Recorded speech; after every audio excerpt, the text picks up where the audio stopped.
你不要过来啊！我投降，别打我！没想到大钱的最强武力竟这般不堪。小心！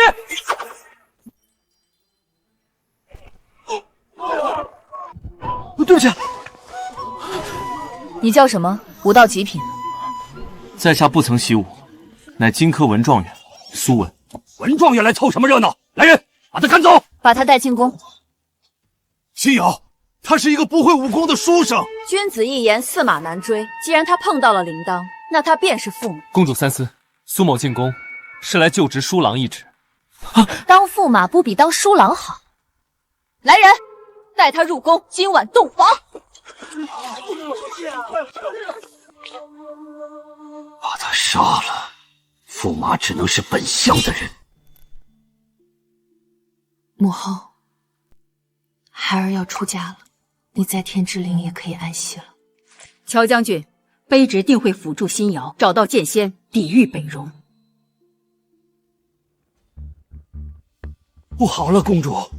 宫中突然冒出一伙杀手，正奔向寝宫。驸马，用不着今晚洞房吧？春宵一刻值千金，驸马爷，你就别让公主等你。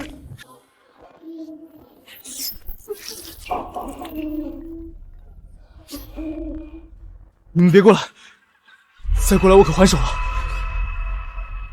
哈哈，这书生居然说还手？怎么还手？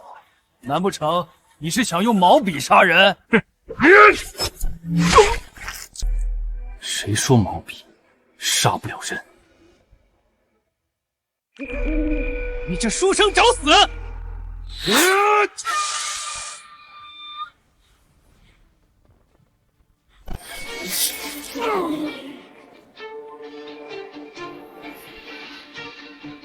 这人实力至少在宗师之上。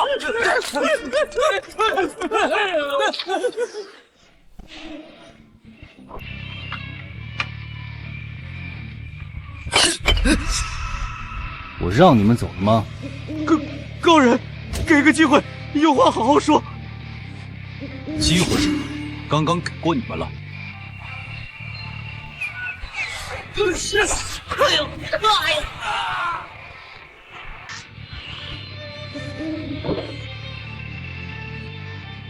本宫，要不是你当年救我一命，剑仙早就消失于世上。恩公替大钱镇守边关10余载，到头来却遭奸臣出卖，被迫孤身守城。进了藏书阁，就能找到出卖乔将军的细作是谁。苏文，你没事吧？吓死苏某了！谁让你乱跑的？万一出事怎么办？以后在宫里，你必须寸步不离，跟着本宫。武道大宗师的剑气，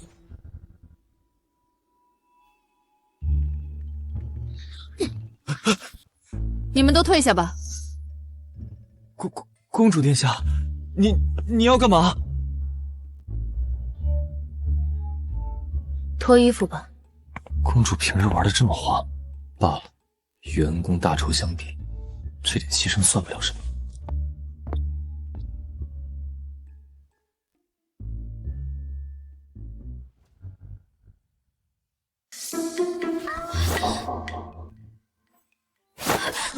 你这是何意？洞房不是要脱衣服吗？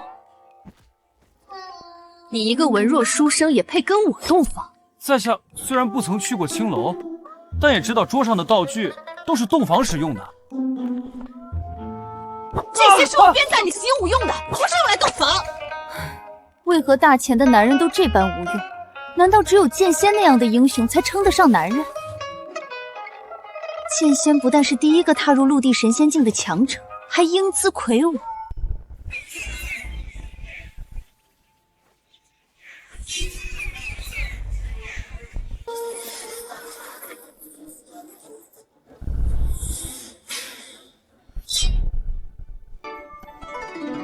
原来公主如此仰慕剑仙，可剑仙并非公主想象这般魁梧。住嘴！不许你诋毁剑仙！剑仙可是能一剑抗衡10万北戎铁骑，你这书生根本不配对他评头论足。公主你还小，我不怪你。等你哪天发现误会了再下，定会后悔今日所言。你想和本宫洞房也不是不行，只要你能斩获一只军宫耳朵，那本宫就跟你洞一次房。果真？果真？所以你还不赶紧习武？习武，公主，在下自幼没有习武天赋，不行啊。男人不能说不行，赶紧开始。天哪，新婚姻就那么刺激，驸马爷真是不好当呀。上次被梅侍卫坏了计划，那苏文命还真大。既然硬的不行，那就来软的。软不香发作后，就让世子把生米煮成熟饭吧。是。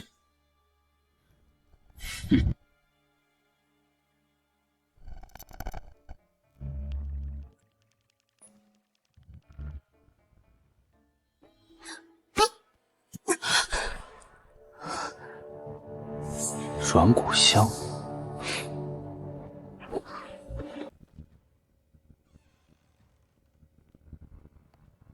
公主，我来喽。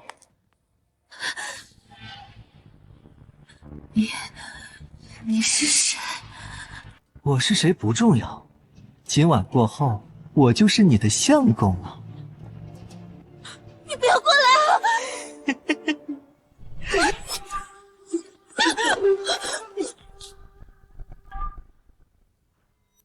哪儿来的不要命的东西，竟敢坏本世子的好事！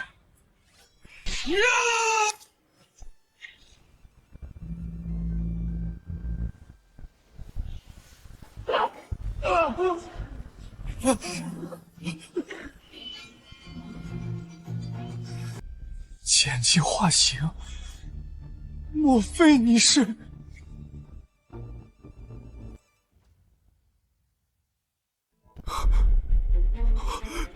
你是剑？你是何人？我的嘴！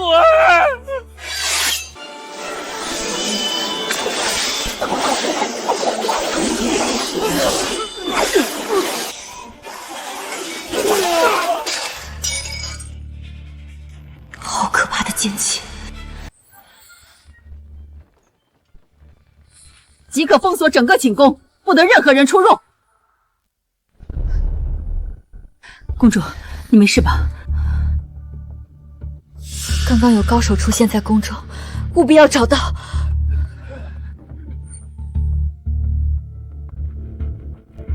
回公主，卑职来时已封锁寝宫，并没有发现其他人。哼，肯定不是他。和上回一样的剑气，莫非潜伏在宫中的高手就是苏文？来人！公主，在下真的没天赋习武，所以我特意让张统领来教你，他可是大前最出名的教导。参见公主。这位是苏文，他不曾习武，你可看着点他。是。哼，仗就是我们这些武将打，妞就是你们这些文人睡。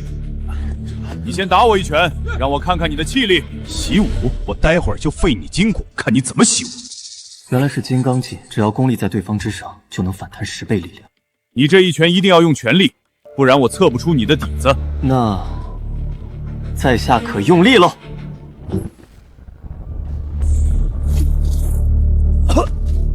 什么？你真的不曾习武？在下真的不曾习武，手无缚鸡之力啊。张统领，我让你看着点，没让你让着他。你何时学会宫中内讨，开始变着法讨好驸马了？回禀公主，属下只是救急犯了，才出了差池。剑气是衡量武道的唯一标准，普通人的剑气能有1步，武道到达5者便能10步，30步便是宗师水平，50步就是大宗师。既然晃动了50步外的灯火，看来张统领已经摸到了大宗师的境界。宫中有张统领守护，无人敢犯。宫中都进了贼，还才无人敢犯。若是暗箭之下还能安然无事，我看你还怎么说自己不习武？给你搬近一些，赶紧开始吧。我这把佩剑比较轻，你用它吧。不是吧？一步前的灯火都灭不了。让剑气飞一会儿。不对，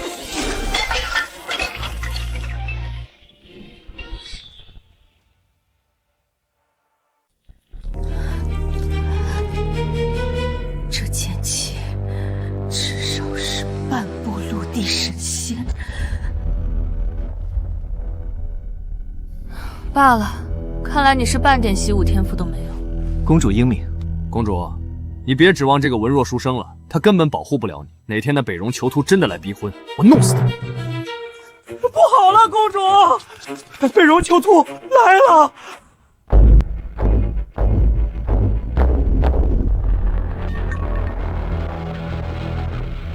囚徒，你擅闯大前宫，也未免太放肆了。本王要是不来，连老婆被人抢了都不知道。皇榜，未经本宫允许，是何人放的榜？公主选了驸马，理应昭告天下。妈了个巴子，哪个不要命的，竟敢跟本王抢女人？就是这位金科文状元苏文。我没听错吧？选个书生当驸马？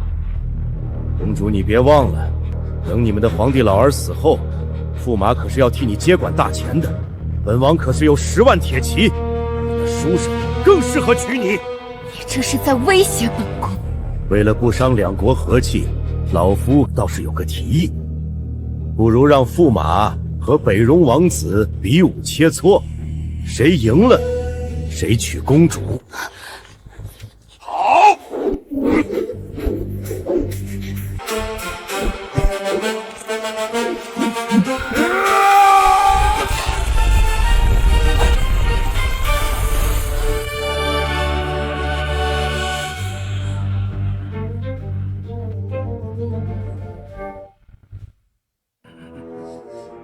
赶紧打吧！相父，囚徒可是宗师境界，苏文怎么可能打得过他？信瑶，相父这是在帮你。只要北荣敢伤驸马，大钱就能名正言顺发兵拿下囚徒，跟本相作对。这下看你怎么死！在找出陷害恩公的细作之前，我绝不能打走金蛇。什么？不敢上？不敢上，公主可就是我的了！你这书生真是废物，被人指着鼻子笑都不敢还手。看来大钱还得靠我张凯来守护。你打不过他的，上去只会输。哼，你们文人只会长他人志气，灭自己威风。张统领出手了，这下稳了。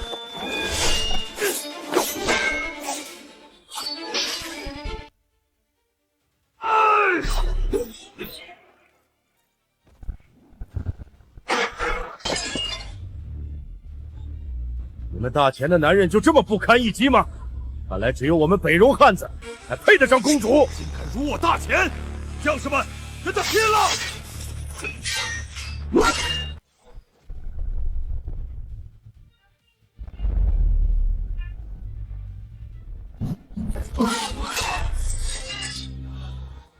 难道真的没有人能打得过囚徒了？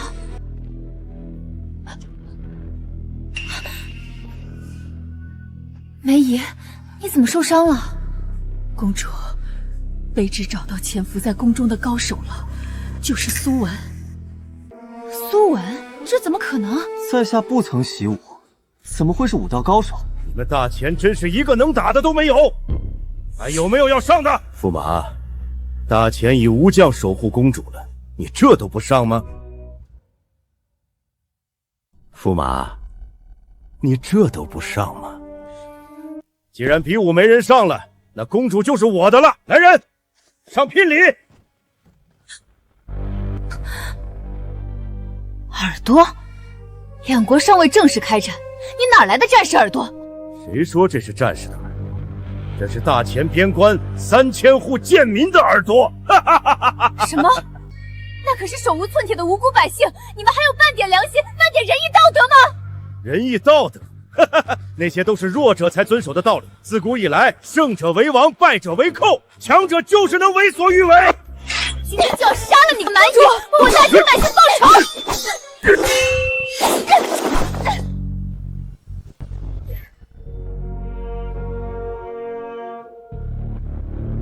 什么？囚徒王子的武道已经达到了大宗师，你们没人是他的对手。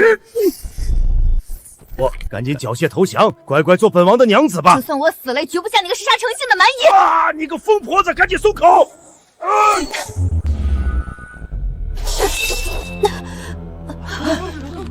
黄西瑶，你要是再不缴械投降，本王可会把你杀了！不香。只要身后还有大钱子民，就不能降。身影为何有点似曾相识？那你就去死吧！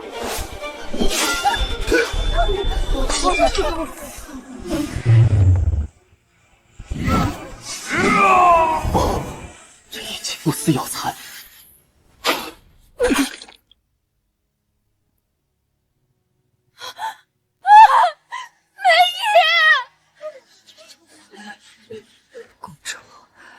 卑职当年没能护住你的娘亲乔将军。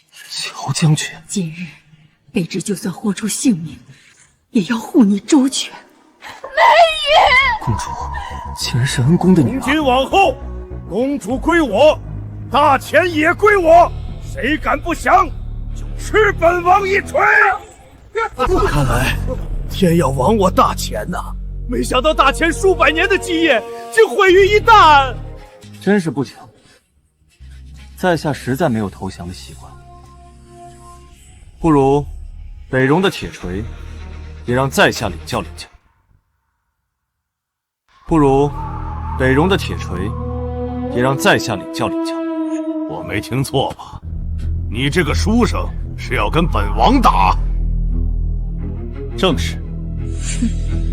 又是一个不知死活的家伙。苏文，你疯了吗？你打不过他的，赶紧下去。有人要抢我的娘子，我怎么不上？你个书生，细胳膊细腿的，拿得住兵器吗？兵器的话，暂借娘子的发簪一用。苏文，你别闹了，铁剑都未能伤他分毫，你居然想用簪子跟他打？娘子在此稍等，我去就回来。哟，还挺会摆架势的。要不要本王先让你3招？对付你，一招足矣。妈了个巴子，给你脸了是吧？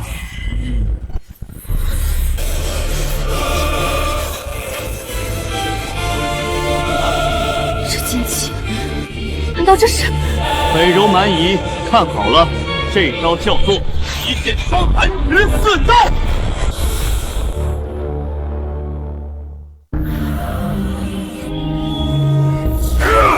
竟用北戎100年气运来挡此一剑，看来北戎气数已尽，亡国之日近在眼前。是我看错了吗？刚刚苏文居然用了剑气！可恶！我刚才大意了，没有闪，就被你这花架子钻了空子。哦，既是如此，那我便让你3招如何？所有联手都打不过北戎的囚徒，这苏文竟然主动提出让3招，这也太狂妄了吧！刚才不是错觉，苏文一定是那人。来人，把我的刀抬上来！是，传说中饮血无数的狼牙刀。传闻此刀重达100斤，锋利无比，大前数10名猛将都命丧其下。他竟用这等凶器对付苏文。好久没砍杀你们大前的大将了，这把刀早已饥渴难耐。说好的让你3招，不必客气，请吧。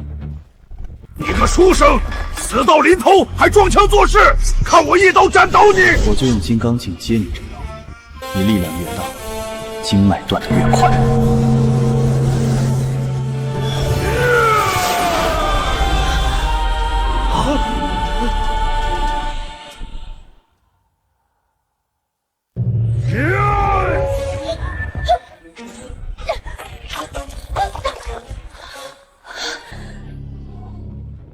好险！你推开我干嘛？你站在原地干嘛？要不是我及时推开了你，你就真被砍成2段了。要不是你推开我，他筋脉就断了。还真把自己当武道高手，刚刚你只是歪打正着破了他的锤，现在他手上的狼牙刀可不是闹着玩的，你赶紧下去。他那点三脚猫功夫，有必要这么怕吗？我一掌就能让他爬不起来。苏文，你不想活了是不是？非得硬扛这刀才甘心？你别拦着我出手啊！让他在我面前走过3招，传出去我这脸往哪搁？看来关键时刻还得靠我。这万一只顾着盯苏文，我趁机偷袭，一剑就能取他狗命。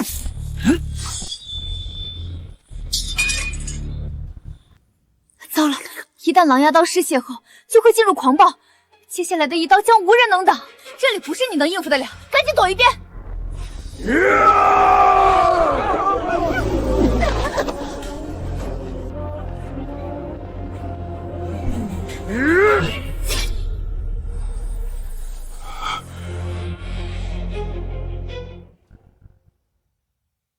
上百斤的狼牙刀，你居然单凭2根手指就接住了，这不可能！真不知道你们在磨叽什么，对付这种货色，居然让他走过3招。怎么会这样？狼牙刀就这么碎了？3招已让，接下来便为大前百姓讨个公道。我的耳朵！本王知道错了，饶本王一命！你不是知错了，而是怕了。没想到你们大前居然还有如此奇人，我们北戎此番真是失礼了。真美啊！看来北戎也不都是坏人。小女乃囚徒的王妃，特意前来替夫君赔礼。你夫君把这弄得乱糟糟的，怎么赔？怎么赔都行，只要苏大人想，小女陪睡都行。王妃这话可是当真？当真？你在想什么呢？你们北戎休想再耍什么阴谋诡计，赶紧滚出我们大前！一个小小大前公主，竟敢对北戎出言不敬！大前今天有高人在此，需请动北戎第一的黑煞才能应对，暂且撤退吧。没想到借北戎的刀都杀不了这苏文，命真大。一旦囚徒死于大前宫，北戎的10万铁骑必定提前南下。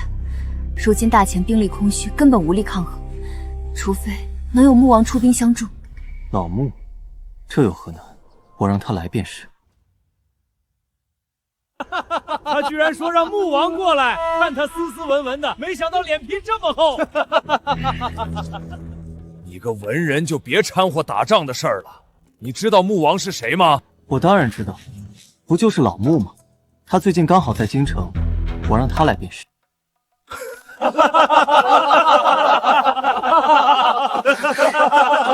穆王可是一境之主，掌管20万府兵，是当年跟父皇一起打天下的大功臣。别说我了，连父皇圣旨都未必能调遣。你父皇不行，我行。放肆！我知道你今日帮大前解了围，我自会心存感激。但这件事你真的帮不了，别再在百官面前闹笑话了。刚刚你只是歪打正着，靠运气险胜了那北戎囚徒。北戎人的武功向来硬枪硬马，死板得很。越是不会武功的人，越容易破他们的招式。我就是吃了武道太高的亏，才被你捡了个现成。既然张统领觉得我是靠运气，不如我们在这儿比一比。你居然敢挑衅我！好，今日我便让你认清现实，把你打回原形。闹够了没？如今大敌当前，还有心思内斗，都给我回去养伤。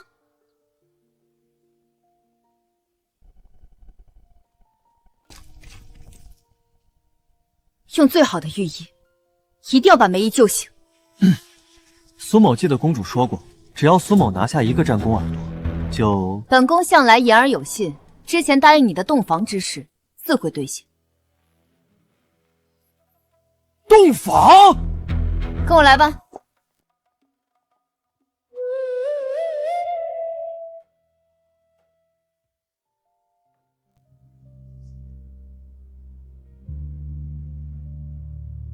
你们都下去吧。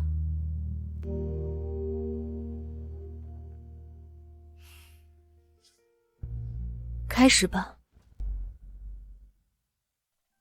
在浴缸里吗？这苏某还真没试过。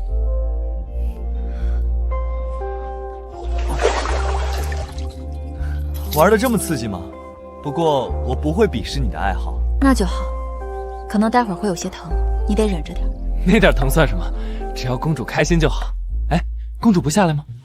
我下来干嘛？这药浴是专门为你准备的。啊，药浴？不是鸳鸯浴吗？说好的洞房呢？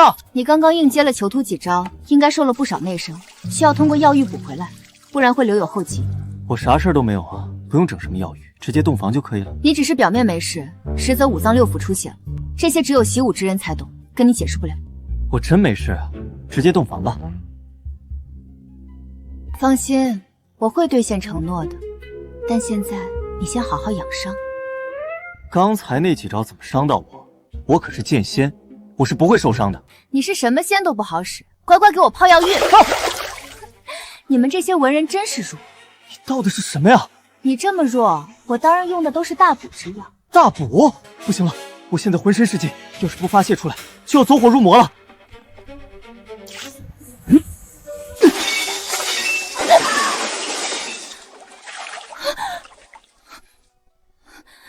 你要干嘛？自然是泻火。苏文，你冷静淡定点，我没说不跟你洞房。冷静？你到了梁头没有？现在让我怎么冷静？我现在火气很大。着火了！藏书阁。着火了！公主殿下，阁中文档全部烧毁了。什么？是装煤油的坛子。藏书阁素来只用蜡烛照明，严禁带入油灯或煤油，看来是有人蓄意放火。陷害恩公的细作居然开始销毁证据，莫非是我的身份暴露了？不过好在重要的文件已经转移内阁，烧毁的只是些旧书籍。内阁？怎么他们敢去哪儿呢？他们正赶去朝会呢。本宫并未传召，何来朝会？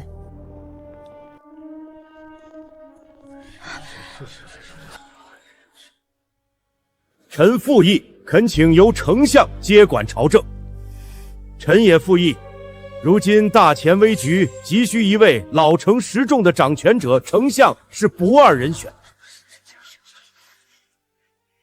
既然众望所归，那老臣就代替公主殿下暂掌大前朝政。秦相，你这是何意？心瑶，相夫何尝愿意如此？可你尚且年幼，北戎10万铁骑压境，这等危局你处理不了。老臣暂代皇权，全是为了保住大前江山。相父，为保大前，老臣决定向波斯进贡，获得庇护。波斯乃西方强国，有他庇护，我们大前就不怕北戎了。臣附议。进贡？那大前岂不是成为附属国了？大前数千年基业，只有他国向我们称臣纳贡，何时轮到我们仰人鼻息？这是丧权辱国，你这般做，对得起列祖列宗，对得起天下百姓吗？哼，那不知公主有何良策能解大前之危？谁说公主没有良策？那就说出来给大家听听，公主要如何抵挡北戎的10万铁骑？简单，调遣穆王的20万府兵，北戎铁骑不足为惧。哼，穆王，那岭南穆王手握重兵，性情桀骜，连老臣都要忌惮3分。你一个小小驸马，居然狂言能让他来，真是天大的笑话！我何止能让他来，我还能让他交出兵符给公主。到时你们谁还敢弹劾公主，动摇国本，我第一个摘了他的官帽。好，要是明日大家见不到兵符，公主就乖乖交出玉玺，而你就是欺君之罪，当场问斩。好，兵符到了，你就要把内阁钥匙交出来，还给公主。哼，就再等一日，老臣倒要看看你能玩出什么花样。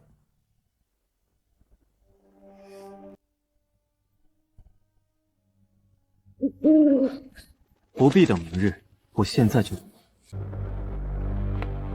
公主，您要的玉玺，臣带来了。我知道你是为我好，但没必要搭条命进去跟丞相对赌。你放心，我真的认识穆王，还很熟呢。张统领，备车吧，希望用玉玺抵押，能换穆王出兵相助。是。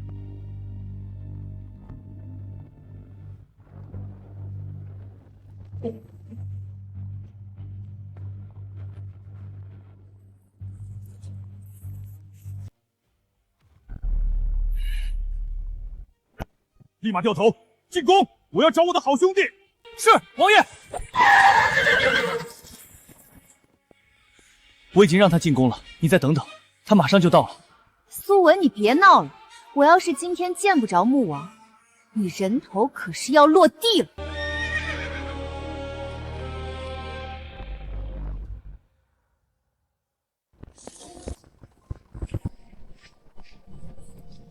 张统领，启程吧。哎！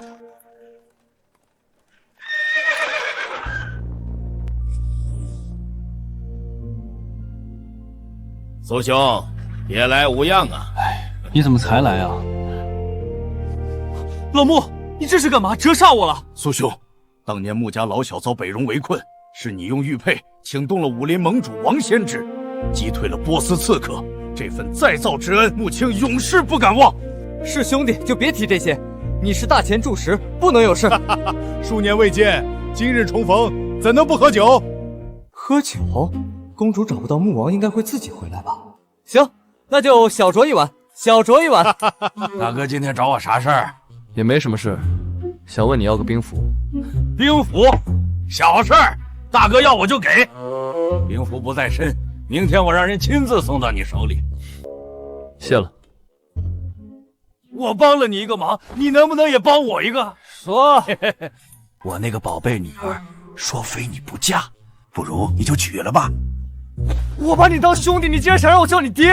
我女儿真的很不错，知书达理，面容清秀，你看看画册吧。好像真的不错嘛。我都想好了，等你们成婚后，咱俩各论各，我管你叫哥，你管我叫爹。这穆王架子可真大呀，让公主等了一个通宵，竟连面都不露。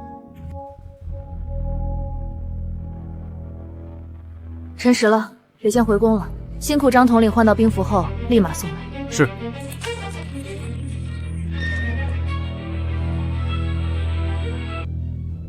众卿不必担忧，穆王兵符已然到手，绝不让北戎铁骑踏入大前半步。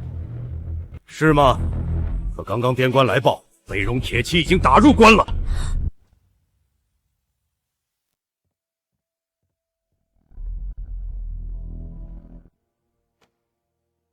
北戎的10万铁骑已经连破大前3座城池，照这势头，不出3日，他们的马蹄就能踏进宫门。1天之内竟丢了3座，北戎铁骑素来凶残，所到之处烧杀抢掠，寸草不生。一旦兵临城下，如何是好？公主殿下，大前在你手中只会面临亡国。今日你必须以大局为重，即刻让出皇权。由老臣执掌朝政，统筹抗敌。臣附议，请公主即刻禅位，再迟疑，大前就真的亡了。波斯那边，老臣已经谈好了，只要公主退位，波斯将会遣兵入大前，抵御北戎。什么？让波斯兵入驻大前，岂不是丧失主权，彻底沦为附属国？公主殿下，沦为附属国总比亡国好吧？就算公主不为宫里的百官着想，也要为大前的百姓着想。臣附议，大前附属波斯，臣也附议。本宫绝不会同意。只要穆王府兵一到，北戎铁骑不足为惧。那敢问公主，穆王兵符何在？在路上。那就是没有。老臣请公主立刻让出皇位。谁说公主没有兵符的？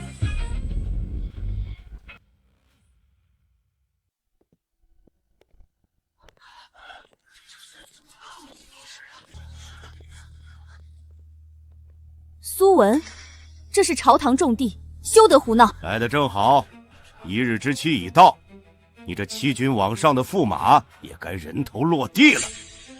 今日谁的人头落地，还未可知。你要的兵符，我已经带来了。苏文，别再开这种玩笑了。我拿不到兵符，最多是失去政权，而你可是要掉脑袋的。赶紧趁机跑吧。用不着跑，穆王已经把兵符给我了。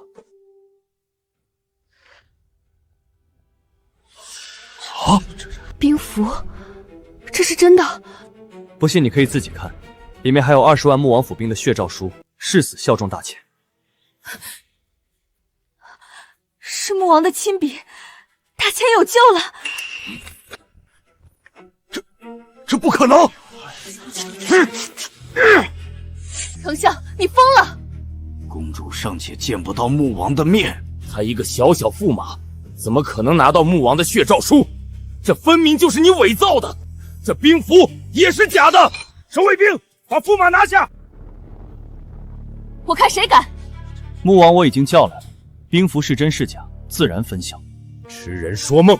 穆王何等身份，岂容你一个小小驸马能随意传唤？伪造兵符乃是株连九族的死罪。今日我便替穆王将这欺君贼子就地正法。穆王到！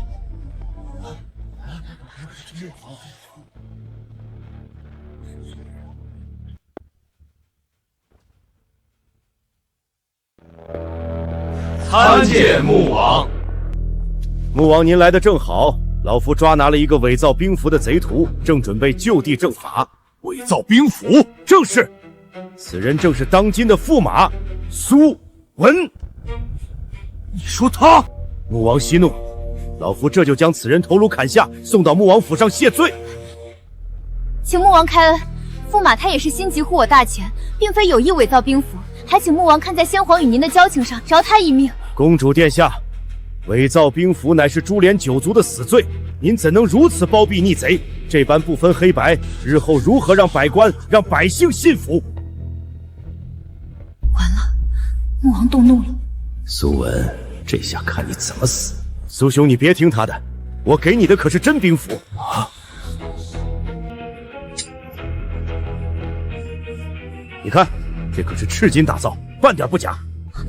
穆王怎么对苏文这么毕恭毕敬？穆王，这兵符是苏文伪造的，不可能是真的！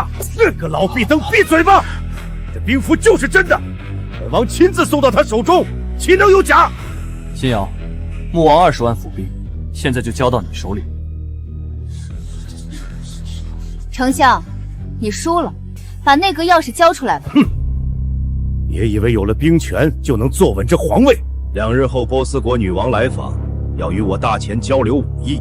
若是届时失了国体，丢了颜面，老臣必联合百官弹劾殿下。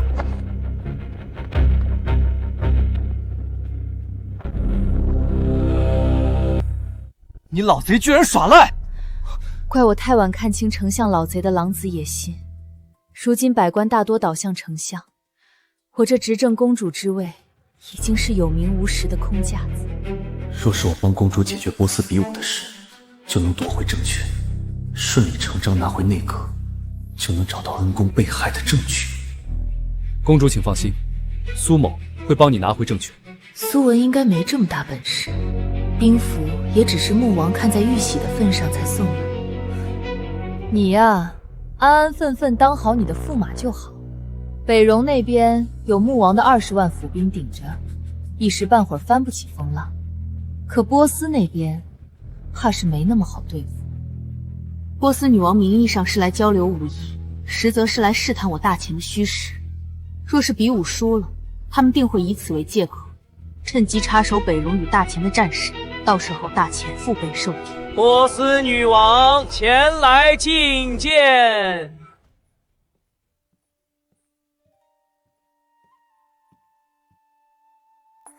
阿纳尔今日来给大钱送帖，送帖？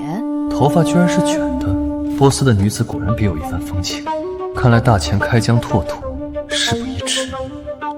早就听闻大钱驸马身手不凡，连北戎王子囚突都败在你手下。这事儿如今在使团里都传遍了，所以阿纳尔今日特意前来，奉上比武请帖，恳请公主恩准，让驸马切实登台切磋，也好让我波斯使团一睹驸马的风采。点我？公主殿下，这可是波斯国的小小请求，您千万别拒绝。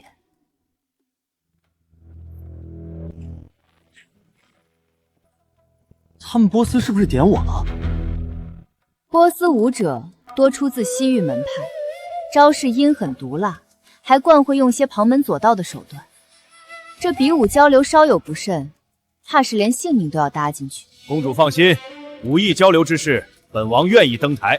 虽然我不是什么武林高手，但8品实力还是有的，应付几个波斯人绰绰有余。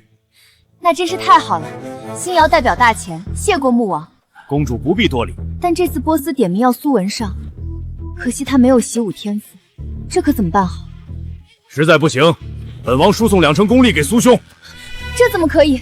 苏文只是一个小小驸马，怎敢耗费穆王的功力？万万使不得！公主此言差矣，苏兄不只是驸马，还是我穆某的大哥，甚至还是未来的亲家。亲家？没什么，他昨天喝大酒了，说胡话呢。苏兄，比武的事莫慌，等我酒气散了，我再传功给你。快走吧，快走吧。公主，你看我身体已无大碍，洞房的诺言是不是该兑现了？果然是书生本色，满脑子就惦记着这些。堂堂大前公主，不会说话不算话吗？你去床上等着，我换身衣服就来。哟，洞房，洞房！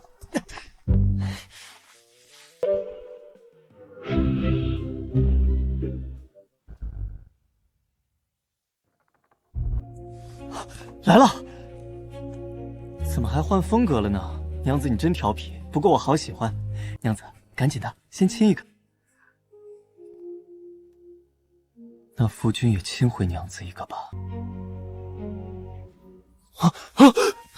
北荣王妃，张凯真是废物！大前皇宫的守卫如同反射，什么人都能潜入。苏大人不必惊慌，小女不是来刺杀，而是来兑现赔罪之恩的。你别过来，你可是有丈夫，我也是有妻子。你有妻子，我有丈夫，这不是更刺激吗？简直不知廉耻！你们北荣之人，难道就没有半点道德底线吗？苏大人，我都打听过了，你只是个工具驸马，我也是个工具王妃，咱俩都是有名无实的人，就算睡一起了，也不算不道德。我很爱我的娘子，我不会背叛她的。别装了，苏大人，哪有男人不偷吃的？再说了，在你们大前，男人3妻4妾不很正常吗？大不了他做大，我做小。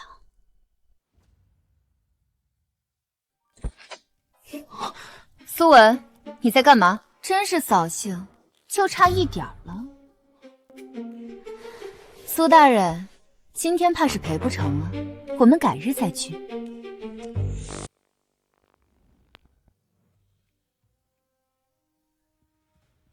说，为什么房间里会有别的女人？她是北荣派来的刺客。你当我傻呀？你们都快亲上了，还刺客？那是美人计呀！哼，你去哪儿啊？说好的洞房呢？洞房？你找别的女人洞去吧！北荣人要坏我洞房，我饶不了你。真不用。苏兄，你就别跟老弟客气了。真是暴殄天物，穆王的内力何等珍贵，给这手无缚鸡之力的书生简直是糟蹋。万一待会儿比武出了什么岔子，这书生就是第一罪人。苏兄，你身子底子弱，我不敢多传，只给了你2成功力，虽不足以碾压对手，但自保已是绰绰有余。老穆，这份账我苏某记下。这是你第一次登台比武，要多加小心。要是打不过了，立马认输，老弟会立刻出手阻止。波斯使团到。终于来了。听闻大前乃人人习武，是个尚武之国，连天下第一的剑仙都出自大前。今日难得丞相牵线比武交流，真是波斯荣幸。比武会友乃是增进2国情谊的美事，波斯使团远道而来，得让我大前百官瞧瞧西域武学的风采。待会儿比武可要全力以赴啊！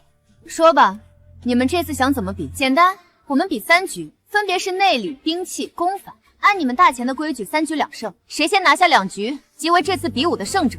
波斯使团可是慕驸马之名而来，驸马还不快登台应战？驸马请吧。驸马身手卓绝，若是第1局便上，传出去反倒显得我大前以强凌弱，欺负远道而来的客人。希望穆王能先赢2局，那就没苏文的事儿。我先上。你们想先比什么？第1局比内力，双方以内力接触，哪一方的人能战到最后，则哪一方先胜1局。我来会你，请。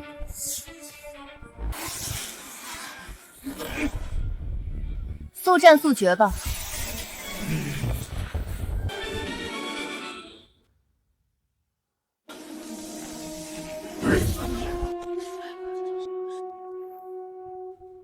那我来会会你。这些波斯武者的武道水准不算高，大多只有5品左右。穆王本身有8品实力，就算传了2成功力给苏文，应付他们应该还是没有问题。请吧。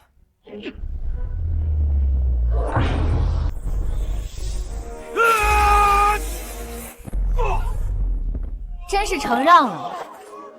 大前内力武学已有数百年根基，这一局大前没法给你们留颜面。毒气功，穆王你没事吧？感觉有一个奇怪的气息在体内乱窜，一用内力就像走火入魔。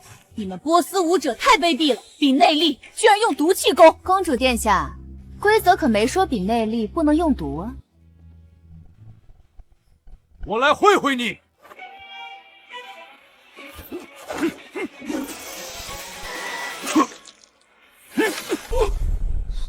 穆王，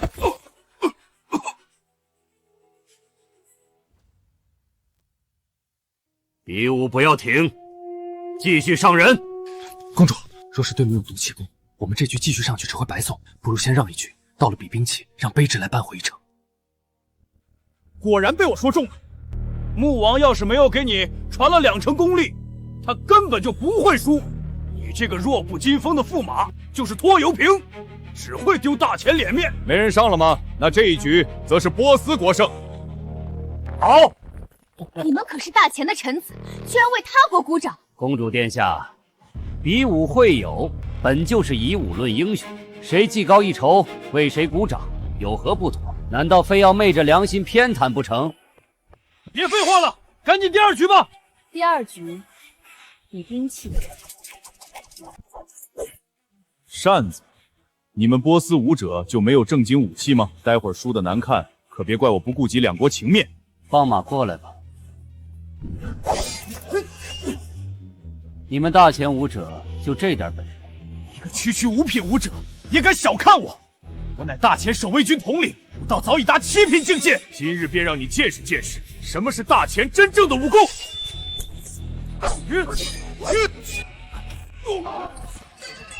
为什么一击我就站不起来了？西域兵器形制特殊，招式诡谲，你们从未接触过，自然不知如何招架。这一局若是大前再输，此次比武的胜方便是我波斯了。怎么，驸马大人，你还没打算登台吗？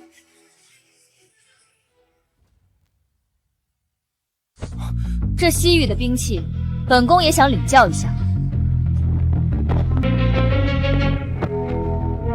能与大前的公主比试，真是小人的荣幸。真是恶心，表面文质彬彬，背地却修炼的是歪门邪道。少废话，出招吧！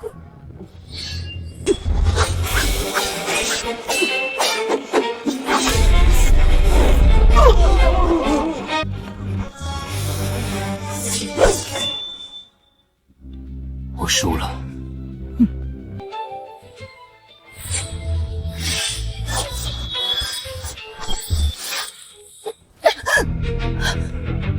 信瑶，你们怎么能使用暗器？我们这局比的是武器，暗器也是武器。你们波斯人不但邪修武功，作风更是卑鄙。胜者为王，败者为寇。这世上只有赢的人才有资格说话。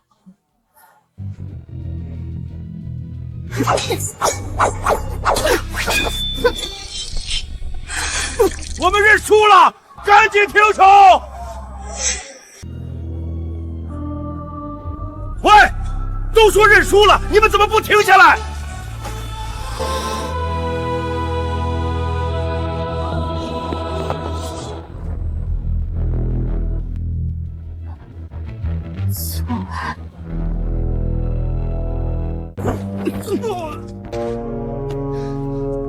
剩下的交给我。苏兄，你怎么上了？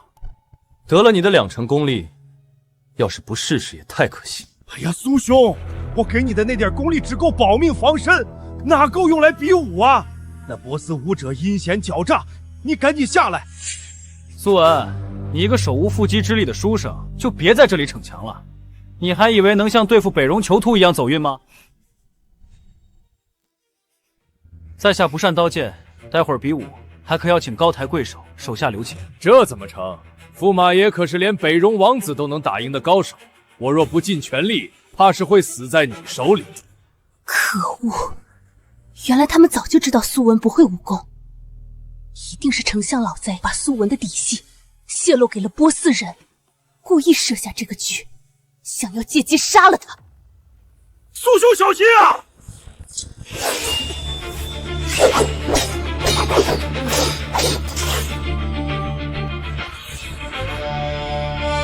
什么？苏兄，你的剑法竟如此了得！苏兄，你居然还会功法！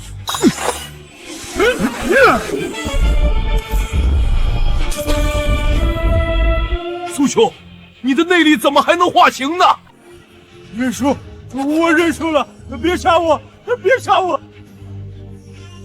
不，他们要毒气功。说好的比武器，你们怎么用上内力了？赶紧让你的人住手！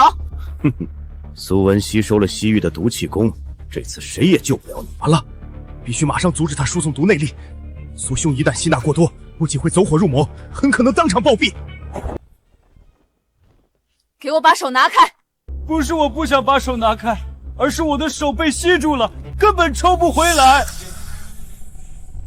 什么？这苏文竟然把毒气功转换成自己的功力！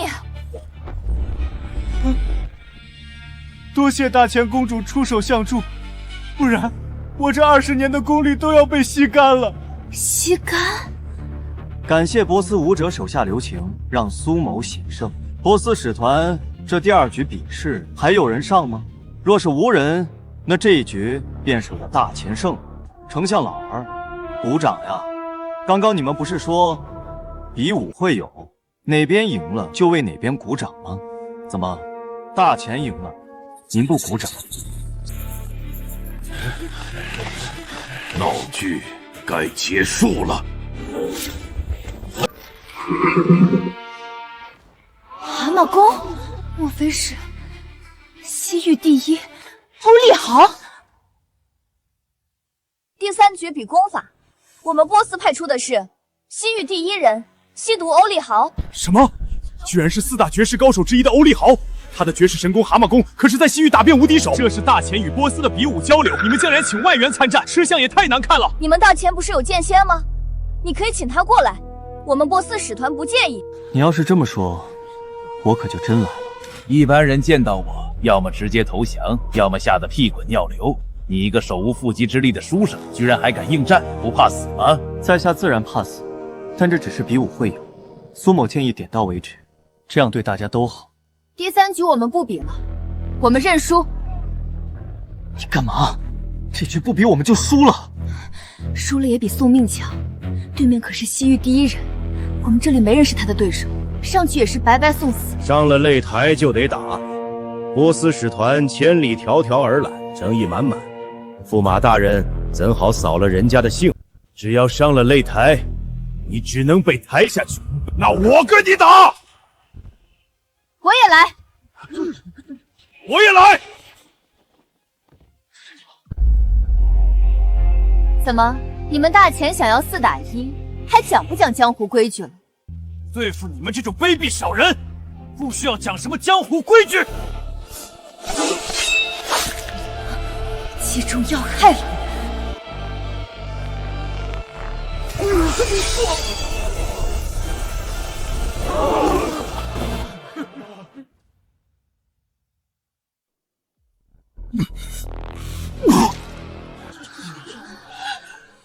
好可怕的功法，只是碰到都中毒。既然都上台了，就把你们的命留下吧。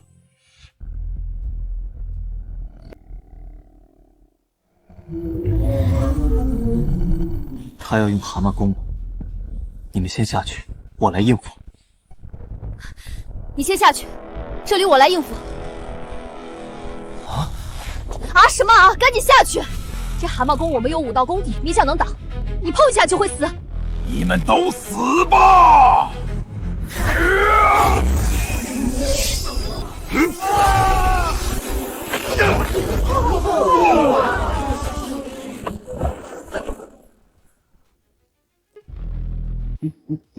驸马爷，别藏着掖着了，再不拿出真功夫，你的人可就全死光了。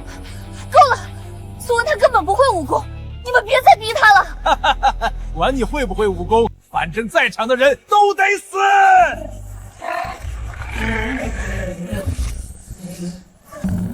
既然你们这么想死，那我就成全你们。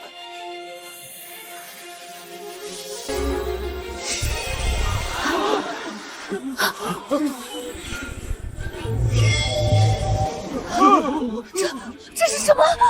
也让你们波斯看看大钱的绝世功法。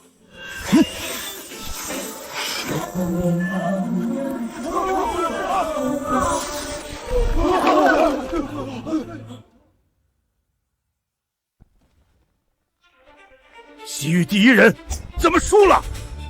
刚刚是我眼花了吧？好像看见一个巨大的虚像。这是什么功法？你想学啊？我教你。我可是堂堂西域第一人，你一个书生居然妄言教我！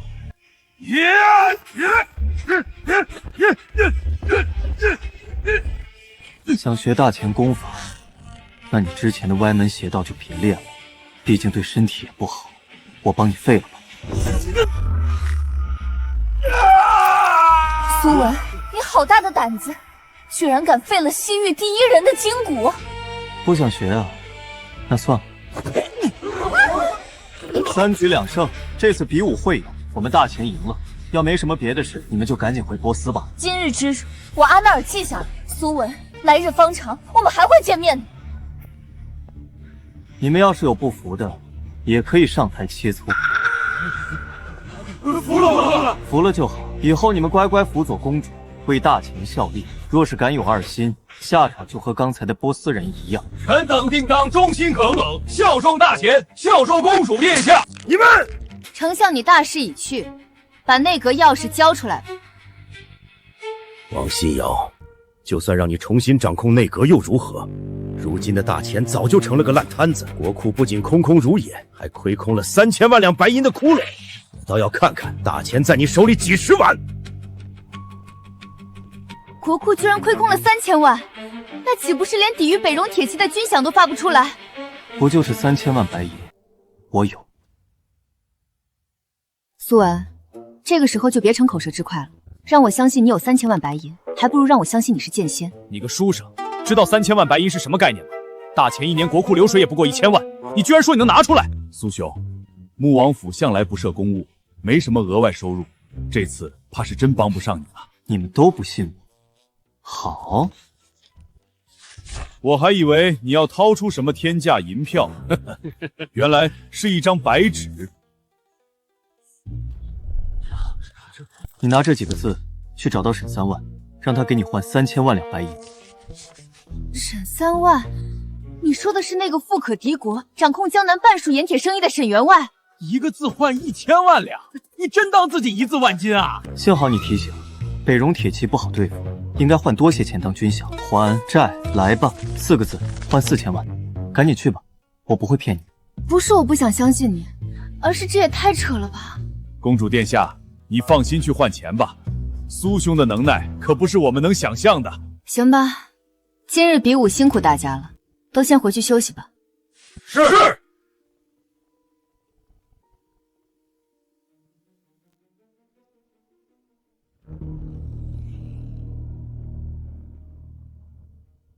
终于拿到了出卖恩公的那个细作，马上就能揪出来了。公主，您不会真信了驸马爷的话吧？就凭那几个字，真能换得几千万两白银？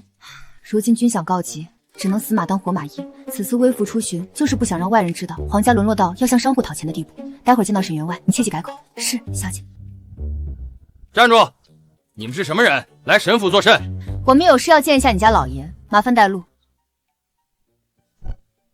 你知道我家老爷是谁吗？就带路。我家老爷可是大钱首富沈3万，家产比国库还多。岂是你们这些阿猫阿狗想见就见？那你又知道我家小姐是谁吗？我家小姐可是皇家的人，你们敢这般无礼？哼，什么皇家这那的，就算你是皇帝也没用，赶紧滚！一个小小家丁，居然连皇帝都不放在眼里。赶紧放了我，不然我家老爷不会饶了你们！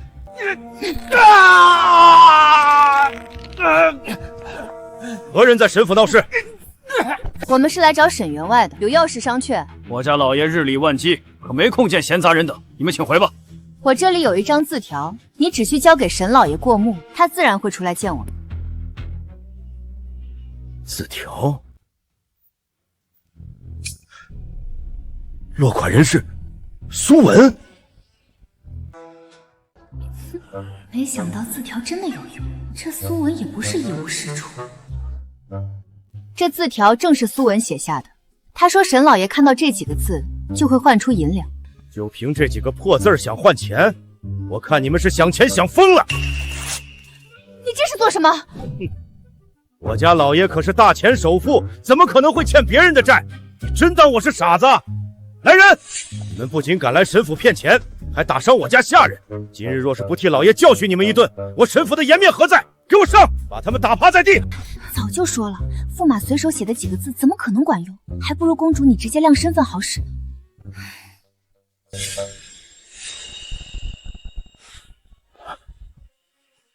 皇帝的令牌，莫非你是公主殿下？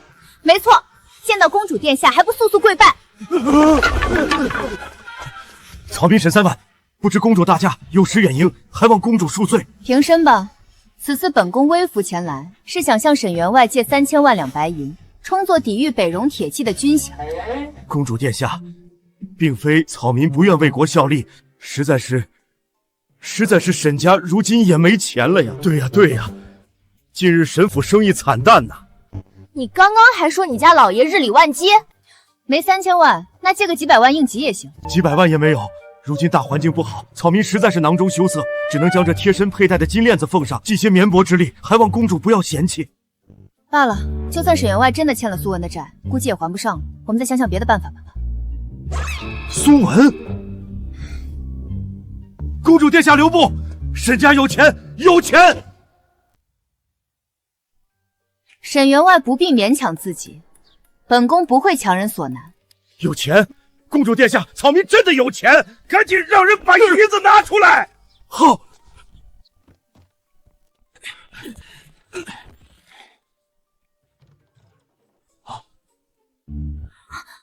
刚刚本宫问你的时候，你不是说没钱吗？怎么？没想到驸马爷的话比公主和陛下的话还好使。苏兄开口要钱，我怎么敢不给啊？这里是5000万两银子，够吗？不够，我可以去别的钱庄再借。公主，这驸马爷到底什么来头啊？手握20万兵的穆王，与他称兄道弟，富可敌国的沈员外给他赶着送钱，那苏文就只会油嘴滑舌，根本没什么真本事。苏文，你到底还有多少底细？回宫后我要全揪出来。找到了，就是这封文书出卖了恩公的军情，让恩公遇难。只要把这个印记与朝中官员在册的印章逐一比对，就能锁定当年出卖恩公的细作。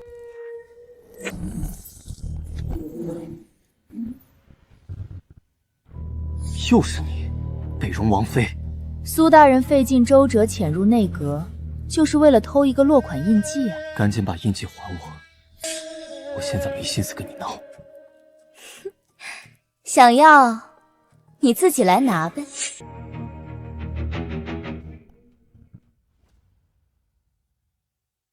把落款印记还我，不然我可杀了你。你要是杀了我，就一辈子都不知道大钱的细作是谁。你怎么知道我在找他？赶紧告诉我细作是谁！想要我说也不是不可以，只要你愿意跟我归顺北戎，作为交换，我就告诉你大钱的细作身份。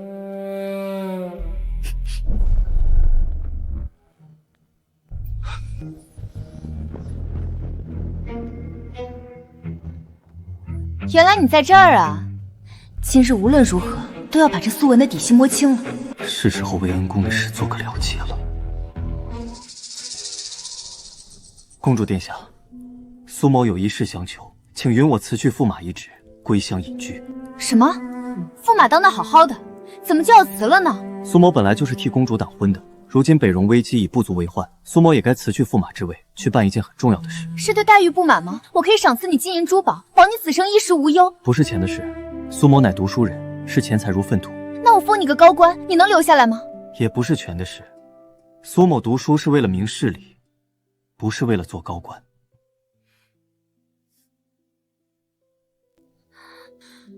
那说好的洞房，你也不想兑现了吗？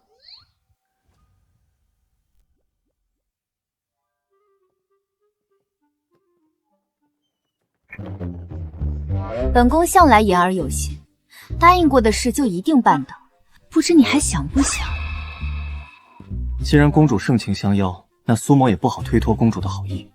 现在在内阁里，办公的地方也能办内事。刚刚你不是说要去办一件很重要的事吗？要不我等你回来？不必。其实那件重要的事也不差那一时半会，半炷香、一炷香的时间还是有的。那行吧。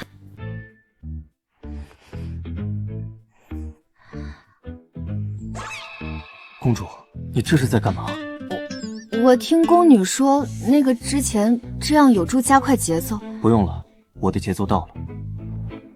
等会儿，要不我们先喝杯酒？好啊。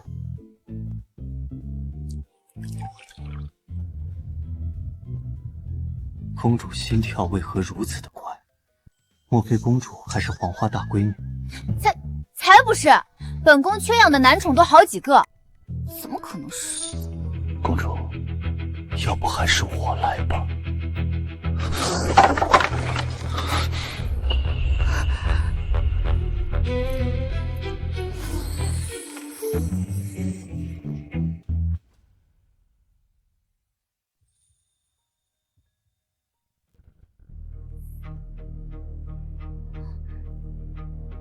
要不我们还是回房间吧。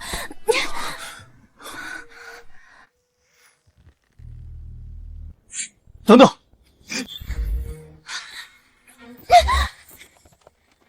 苏文，非得在桌上洞房吗？有刺客！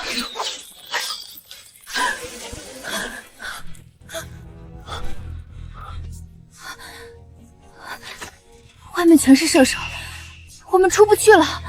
不出去，我们就要被火烧死。把衣服脱了。都什么时候了，你还想着洞房？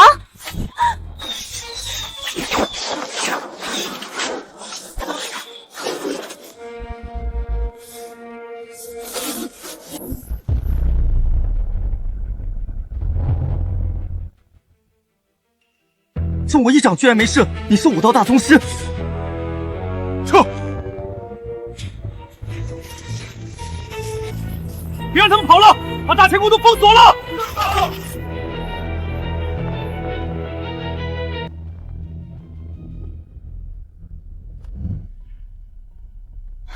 刺客抓到了吗？张统领追去了，没留下太多信息，只知道是个大宗师级别的高手。何人如此大胆，居然敢入宫行刺？他们的目的或许不是刺杀，而是毁灭证据。毁灭证据？你到底想说什么？这剑上的煤油味和之前藏书阁火灾现场留下的一模一样，我敢断定，这2次放火是同一伙人所为。可他为什么非要放火，还接连2次？凶手应该是想销毁某些证据，而这些证据一旦被人发现，就能证明他就是害死乔将军的细作。母后，你到底是谁？怎么会知道母后是被细作害死的？之前没跟你表明身份，是怕打草惊蛇，一旦让细作察觉我在追查当年的旧文档，必然会提前防备。我本想借着文状元的身份潜入藏书阁，不动声色地揪出细作，为乔将军报仇。可惜功亏一篑，还是被他发现了。你要为母后复仇？你究竟是什么人？当年乔将军曾有恩于剑仙，而我就是当年的。不好了，公主殿下，密探来报，丞相他叛变了。什么？你慢点说！丞相把大乾祖传的人皇剑偷走，连夜叛逃出宫了。可恶！早知就在比武那会儿就该下手除了他。这个节骨眼上出头，你是做贼心虚。你是说放火致人就是这丞相老贼？我早对他有所怀疑，但北荣怎会与大前的丞相合作？因为丞相一直以来都是求和派。梅姨，你身子还没恢复，需卧床休息。这10几年来，丞相与乔将军在朝堂上明争暗斗了无数次，丞相始终主张对北荣求和，哪怕割地赔款也在所不惜。可乔将军性子刚烈，坚决不愿退让，执意挂帅出征守土，两人的积怨早已深重。这么一来，丞相老贼放火的动机就完全说得通了，因为他知道，一旦当年通敌的文党被查出他的细作身份，就瞒不住了。如今放火败露，更是连夜出逃。可恶的老贼！我母后在前线抗敌，他竟然在背地放暗箭。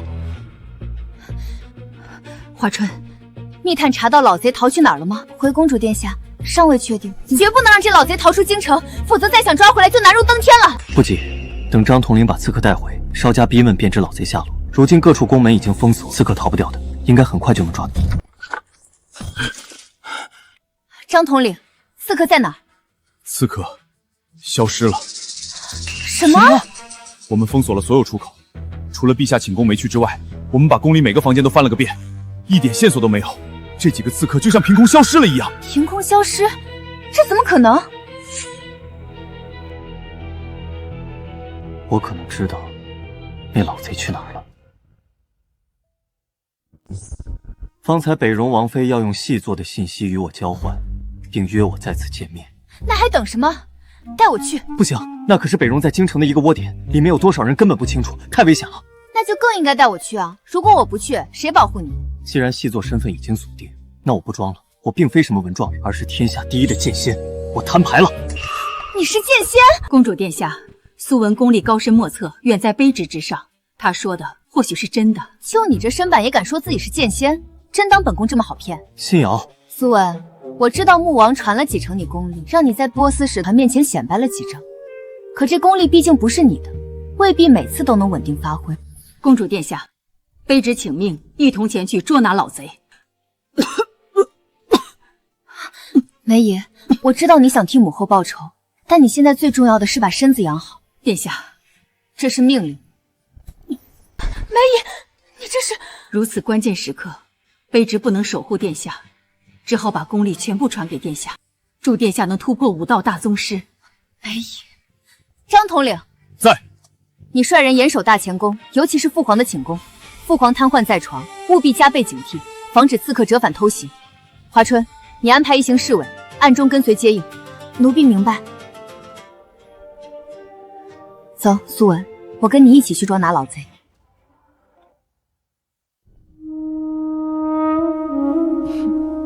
看来苏大人终究还是决定归降北荣了。放心，苏某来此不为杀人，只为要人。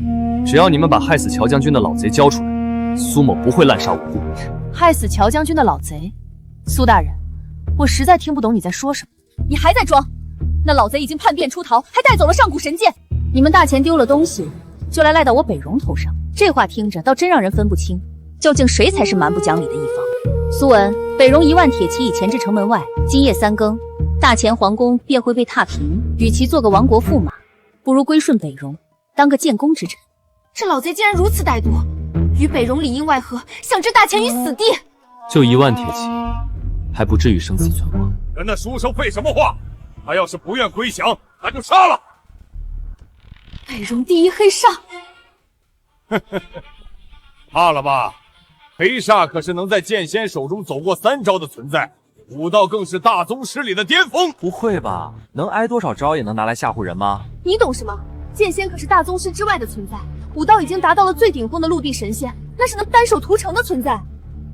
哦，在江湖上我都被吹成这般了吗？苏文虽然武道比不上4大绝世高手，但也绝不可轻敌小事。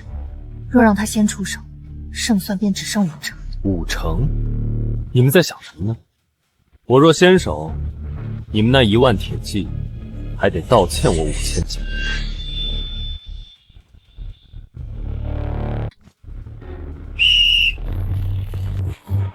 还好本宫留了一手，早猜到北荣人没什么好屁。你这书生真是狡猾！本王好意劝降，你居然带兵设伏！这兵不是我带的。来人，带驸马离开。你确定？这屋里武道最高的可是我。赶紧走，对面可是北戎第一的黑煞。我现在半步大宗师，应该能拖延一些时间。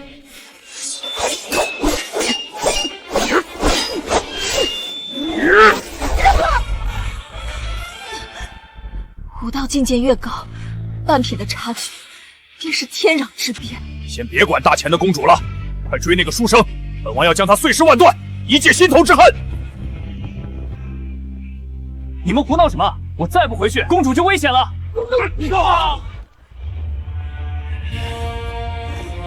臭书生，你跑不掉了！我有北戎第一的黑煞坐镇，城外还有1万铁骑待命。你今天只有一个下场，那就是死。既然你们这么上赶着死，那在下就成全你们吧。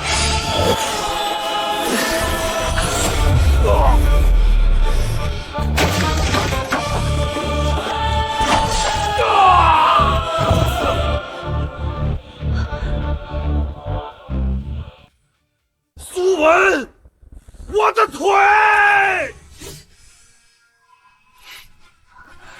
一招杀2个9大宗师，这苏文难不成已是半步神仙？苏文，原来你一直装作文弱书生，实则武道早已半步神仙，真是卑鄙无耻！半步神仙，看来我刚才下手还是轻了，那这招我可用全力了。你别过来！大王，我用遁术带你走，你得抓紧我，2个人可能会慢些。2个人会慢些，那你就留下来断后，我先回铁骑营。大王，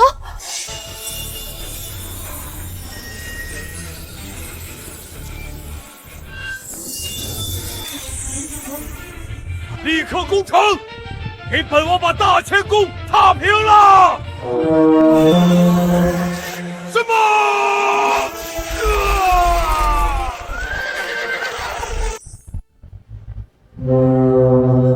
搞定。发生什么了？进攻号角怎么突然中断？我只问一次，丞相老贼在哪？我只知道他是细作，但不知他的下落。今日是我们北戎输了，要杀要剐，悉听尊便。看来是真不知。莫非老贼投靠的不是北戎？你不杀我？在下又不是什么杀人成性的魔头，怎会随便杀人？感谢苏先生不杀之恩，小女愿永世效忠苏先生，任由差遣。你走吧，我不需要什么手下。不杀之恩，如烟不得不报。如烟姑娘言重了，我只是不杀你，谈不上恩情。莫非苏先生是嫌弃如烟的出身？在下怎么会是这么肤浅的人呢？如烟已被囚徒王子抛弃，北戎那边定然容不下我了。若先生不肯收留，如烟孤身一人在大前，唯有死路一条。只要先生愿收留如烟，如烟甘愿为先生做任何事情。真的什么都成。如烟姑娘身上确实有一样东西，是在下想要很久了。原来先生要那个啊，请先生放心，如烟虽然在北戎当了数年王妃，但那东西一直留着，没被他人用过。那太好了，我现在就要。现在就要，可公主还在里面呢。那正好一起试试，不知3个人一起会怎样？先生想3个人一起，如烟2个人都没试过，3个人的话，如烟怕。怎么？不行吗？先生开口，如烟不敢不从。那来吧。遵命，先生。先生，请吧。那能放烟的珠子呢？藏在哪儿了？啊，先生想要的是烟雾丸。那先生方才说3个一起。对啊，我看你好几次用这玩意儿轻松溜掉，实用性极强。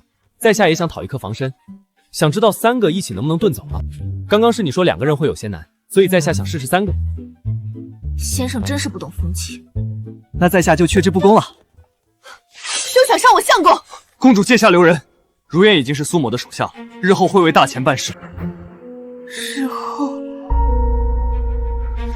你居然收了她？我收一个手下，有什么问题？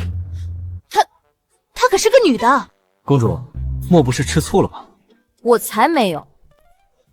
报，公主殿下，丞相老贼的下落已打探到。快说。据密探所报，老贼带着神剑投靠波斯女王，明天将在波斯府邸召开江湖英雄会。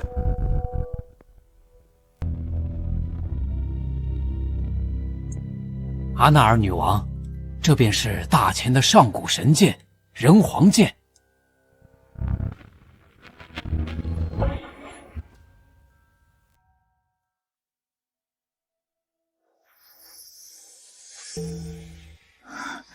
真是好剑。谢女王夸奖。女王拥有此剑后，便能号令江湖，连当今的盟主都不得不听命于您。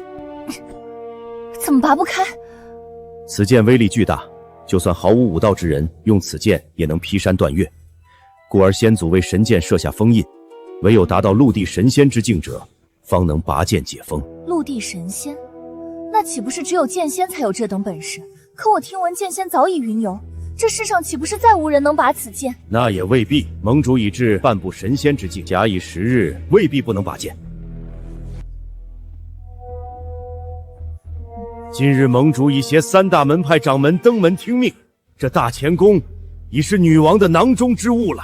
好，待我波斯拿下这大乾江山，你依旧是丞相。老臣谢阿纳尔女王恩赐。你这老贼，还有脸当丞相？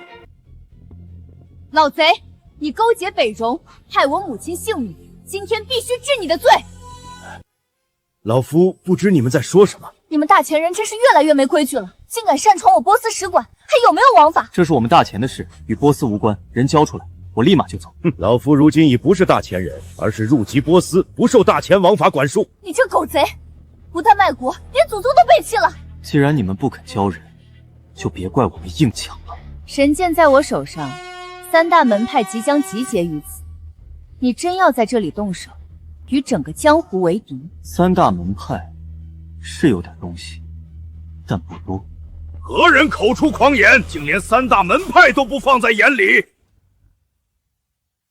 刚才是谁说3大门派有点东西，但不多？3大门派居然真的来了，这下麻烦了。是在下说的。一个手无缚鸡之力的书生，居然如此狂妄，莫非是想领教本门功法？苏文，这里随便一个都是大宗师，要是真动起手来，我可保不住你。苏先生，我的遁术至多能带2人脱身，还是谨言慎行为好。在下并没有领教的想法，毕竟浪得虚名的门派不值得在下出手。你看着我干嘛？你是觉得我们门派浪得虚名？哎，这位掌门千万别误会，在下不是针对你，而是在座各位都不值得在下出手。这书生太狂妄了，还跟他废什么话？让他见识一下3大门派的厉害。苏文，你真会给本宫惹事。3大掌门可都是大宗师巅峰，苏文今日可不是靠运气就能对付得了。糟了，要顶不住了。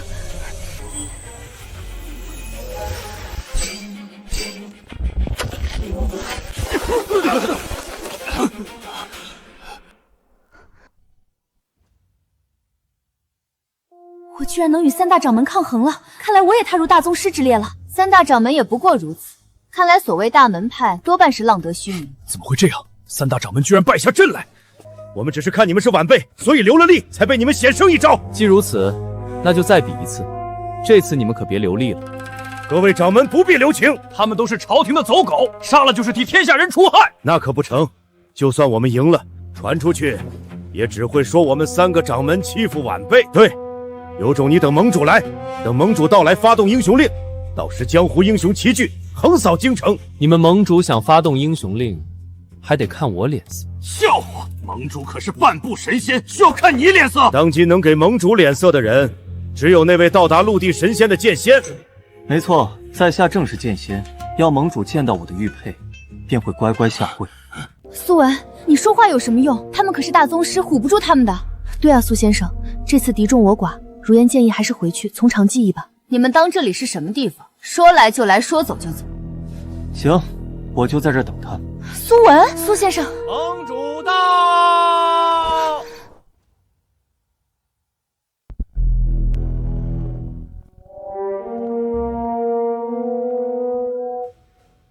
拜见盟主。这就是半步神仙吗？隔着数米也能感受到恐怖如斯的气息。此次盟主愿意出山讨伐朝廷，真是大前子民的福气。如今朝廷腐败不堪，贪功北伐，全然不顾百姓死活。老夫恳请盟主发动英雄令，请盟主发动英雄令，推翻朝廷。叛国老贼，你休在这里恶人先告状！这些年是你在舞弊朝廷，腐败皆是因你而起。若真要讨伐，第一个就该讨伐你这个狗贼！盟主明鉴，老夫就是看不惯朝廷的所作所为，隐忍负重将神剑带出宫。老夫所做的一切，都是为了天下的百姓。你分明是在颠倒黑白。请盟主替天行道，处决这帮乱臣贼子，尤其是那个书生油嘴滑舌，祸乱人间。请诸位放心，本座会给天下人一个交代。本座处事向来讲究公道，给你们3人先出招机会，本座再还一招。你们若是还能活着，本座便饶你们。半步神仙一招，怎么可能还活着？看来盟主是一丝生机都不给。你确定要我先出招吗？玉佩，晚辈王先知见过剑仙大人。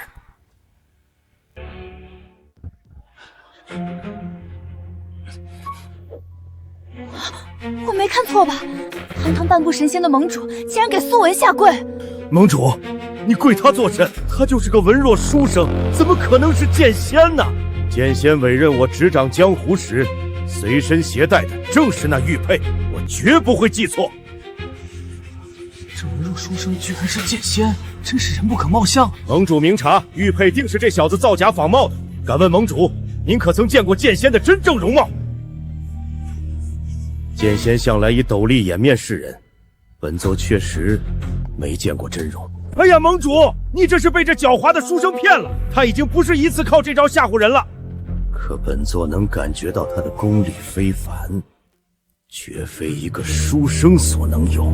他的功力都是穆王传的，盟主别被他唬住了。没错，上次两国比武交流时，穆王当众传他功力，我们都可作证。好，你对我有所质疑，大可比试比试。盟主跟他比，只要盟主出手，这书生立马就会露出毛脚。放肆！他要是真的剑仙，那我可活不了了。我有一计，能验证他是不是剑仙。这柄人皇剑，唯有武道达到陆地神仙之境者，方能拔出。若他真是剑仙，想必一定能拔出此剑。苏文，你敢拔剑吗？糟了，一旦拔剑，苏文就要露馅。对呀，只要让他拔剑，就知道他是不是真的剑仙。怎么不敢？我为什么要拔剑自证？这事对我一点好处都没有。那行，我们可以对赌一把。若你能拔出神剑，那神剑就归还给你；若拔不出，我要你苏文在波斯给我当狗。我就不用你当狗了，养狗我没兴趣，倒是波斯女仆，倒是还没试过。大胆苏文，你居然想让卑撒女王给你当女仆！是你们要打赌的，既然赌不起，那就算了。这书生太会吓唬人，若不能证明他是假剑仙，在场人都不敢对他动手。好，反正你拔不出这剑，结果只会是你输。好。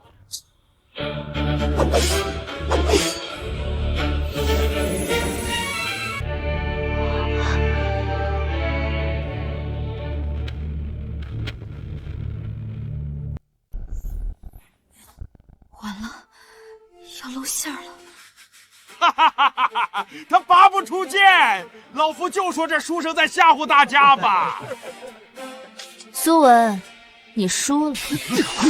大胆书生，居然敢冒充剑仙戏耍本座！今日，本座便先斩了你书生！苏文，小心！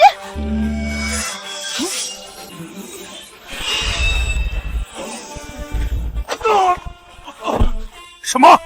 神剑居然自动出鞘，保护那书生！这是神剑认主的征兆。拜见剑仙大人，任由剑仙大人差遣。什么？苏文真是剑仙？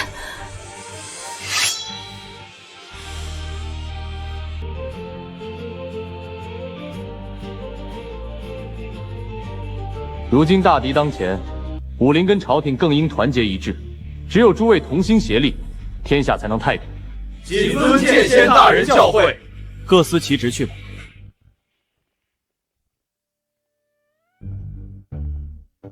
剑我拔出来了，现在你应该叫我什么？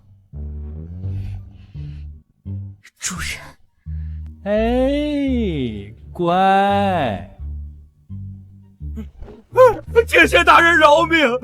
是小人有眼无珠，求大人饶小人一条狗命啊！你这卖国细作，不但通敌北戎，还害死乔将军，还想活命？细作我承认，但乔将军真不是我害死的。你这老贼死到临头还不承认？我真没有啊！设局害死乔将军的人其实是……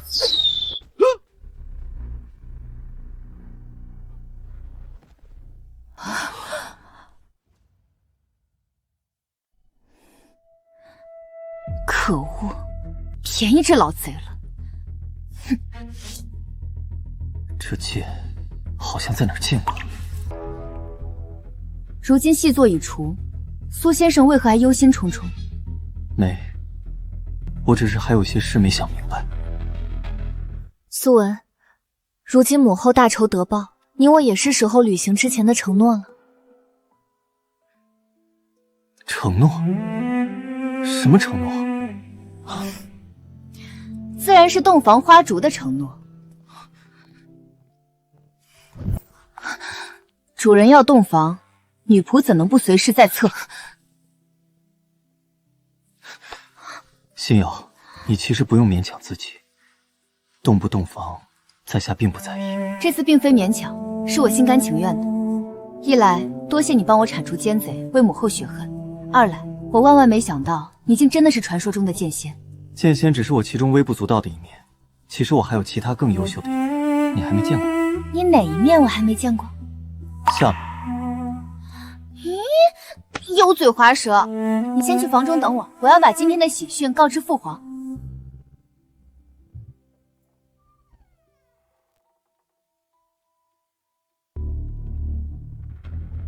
苏先生，这两支剑有什么好看的呢？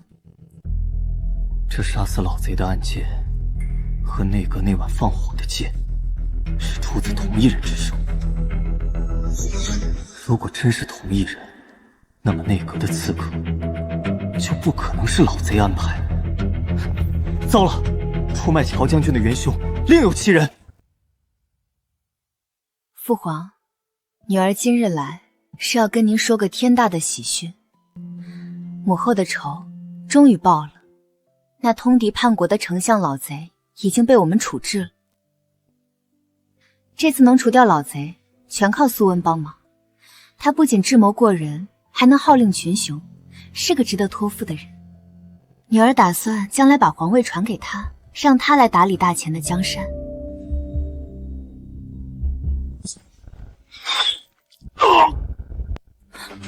父皇，你的瘫痪好了？你父皇根本就没瘫痪，这些年一直是装的。父皇，这是怎么回事？朕装了10几年都没被发现，你又是怎么知道的？一个瘫痪之人，床边怎会常备一双鞋？朕布下这么完美的一盘棋，竟栽在了一双鞋子。好，朕不装了。星瑶，小心！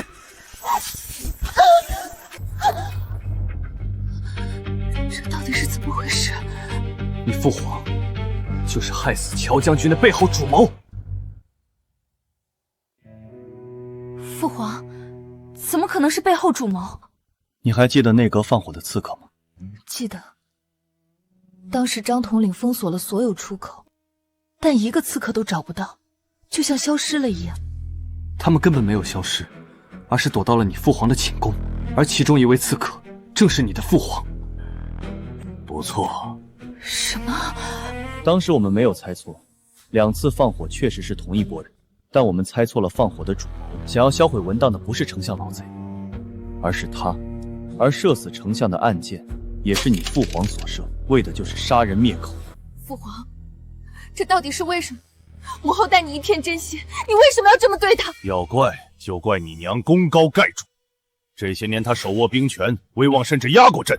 朕若是不设计除了她，那大钱都要姓乔了。本来朕在闭关期间指望丞相牵制住你，但没想到这老东西这么不中用，连一个书生都解决不了，害朕不得不提前出关，亲自收拾残局。什么？丞相的所作所为都是你默许的？你有把我当你的女儿吗？在权力面前，亲情一文不值。既然你们知道了朕的秘密，那就去死吧！苏文，朕闭关10载，习练100余名大宗师的功力，这一掌，就算你是陆地神仙也得死。苏文，谁说我现在只是陆地神仙？这怎么可能？已经毫发无伤。母皇，你收手吧！再这般执迷不悟，会遭天谴的。